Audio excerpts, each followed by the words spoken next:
રાજકોટ કે જ્યાં વધુ એક વખત આગ લાગવાની ઘટના બની। ભગવતીપરા રોડ પર ડેલામાં આગ લાગી। ફાયર વિભાગે આગ ઉપર કાબુ મેળવ્યો છે। આગની ઘટનામાં કોઈ જાનહાનિના સમાચાર પ્રાપ્ત નથી થયા।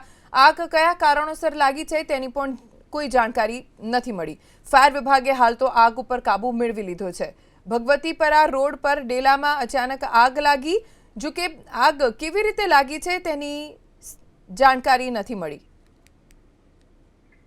ભગવતીપરા રોડ પર ડેલામાં આગ લાગી। ફાયર વિભાગે આગ ઉપર કાબુ મેળવ્યો છે। આગની ઘટનામાં કોઈ જાનહાનિના સમાચાર પ્રાપ્ત નથી થયા। આગ કયા કારણોસર લાગી છે તેની પણ કોઈ જાણકારી નથી મળી। ફાયર વિભાગે હાલ તો આગ ઉપર કાબુ મેળવી લીધો છે।